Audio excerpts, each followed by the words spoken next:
ਉਹਦਾ ਨਹੀਂ ਆਉਂਦੀ ਵੀ ਲੋਕਾਂ ਨੂੰ, ਪਰ ਉਹਨਾਂ ਨੂੰ ਇਸ ਬਿਮਾਰੀ ਬਾਰੇ ਪਤਾ ਨਹੀਂ ਜਿਹੜੇ ਤੁਸੀਂ। ਰਣਜੀਤ ਹਸਪਤਾਲ ਬਾਰੇ ਕਿਹਨੇ ਦੱਸਿਆ ਤੁਹਾਨੂੰ? ਮੈਂ ਫਗਵਾੜਾ ਸਾਡੇ ਫੈਮਿਲੀ ਡਾਕਟਰ ਹੈ ਜੀ, ਫਗਵਾੜਾ ਤੋਂ ਡਾਕਟਰ ਜੀ.ਪੀ. ਸਿੰਘ ਹਸਪਤਾਲ ਹੈ ਜੀ, ਉਹਨਾਂ ਕੋਲ ਗਿਆ ਤੇ ਮੈਂ ਆਪਣੇ ਵੈਸੇ ਚੈੱਕਅਪ ਕਰਾਉਣ ਗਿਆ ਸੀ ਤੇ ਮੈਂ ਉਹਨਾਂ ਨੂੰ ਆਪਣੀ ਇਹ ਪ੍ਰੋਬਲਮ ਦੱਸੀ।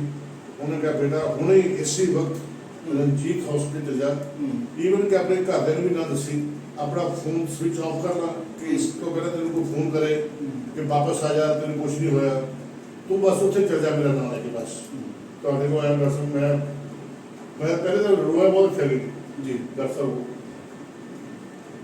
ਤੇ ਹੁਣ ਕਿੱਦਾਂ ਲੱਗ ਰਿਹਾ ਤੁਹਾਨੂੰ ਇਲਾਜ ਤੋਂ ਬਾਅਦ? ਹੁਣ ਮੈਨੂੰ ਇਸ ਤਰ੍ਹਾਂ ਲੱਗਦਾ ਜਿੱਦਾਂ ਇੱਕ ਨਵਾਂ ਜਨਮ ਨਹੀਂ ਮਿਲ ਜਾਂਦਾ ਜੀ, ਉਹ ਮੈਂ ਮਹਿਸੂਸ ਕਰ ਰਿਹਾ। ਰਾਤੀ ਸੁੱਤੇ ਤੁਸੀਂ ਕਿੱਦਾਂ ਲੱਗਿਆ? ਰਾਤ ਨੂੰ ਮੈਂ ਬਿਲਕੁਲ ਫਰੈਸ਼ ਸੌ ਕੇ ਉੱਠਦਾ, ਮੈਂ ਪੂਰਾ ਦਿਨ ਮੈਂ ਫੋਨ ਯੂਜ਼ ਕਰਕੇ ਦੇਖਿਆ, ਖੁਦ ਟਰਾਈ ਕੀਤੀ ਸੀ ਰੂਮ ਦੇ ਵਿੱਚ ਕਿ ਦੁਬਾਰਾ ਮੇਰਾ ਫੋਨ ਗਿਰਦਾ ਜਾਂ ਮੈਂ ਸੌਂਦਾ। ਮੇਰੇ ਬੱਚੇ ਮੇਰੇ ਮਿਸਿੰਗ ਖੁਦ ਦੇਖਦੇ ਰਹੇ, ਉਹ ਕਹਿੰਦੇ ਤੂੰ ਬਿਲਕੁਲ ਸਹੀ ਹੋ ਤੂੰ। ਇੱਕ ਵਾਰ ਵੀ ਮੈਂ ਇਸ ਤਰ੍ਹਾਂ ਦੀ ਝਪਕੀ ਨਹੀਂ ਲੱਗੀ ਮੇਰੀ। ਕਿ ਬਾਕੀ ਲੋਕਾਂ ਨੂੰ ਕੀ ਮੈਸੇਜ ਦੇਣਾ ਚਾਹੁੰਦੇ? ਮੈਂ ਜੀ ਮੈਸੇਜ ਹੈ ਤਾਂ ਹੁਣ ਕਰ ਇਸ ਤਰ੍ਹਾਂ ਵੀ ਕੋਠੇ ਤੇ ਚੜ੍ਹ ਕੇ ਰੌਲੀ ਪਾਉਣ ਵਾਲੀ ਗੱਲ ਆ ਵੀ ਜੇ ਕਿਸੇ ਨੂੰ ਕੋਈ ਪ੍ਰੋਬਲਮ ਹੋ ਇਸ ਤਰ੍ਹਾਂ ਦੀ, ਕਿਹੜੀ ਪ੍ਰੋਬਲਮ?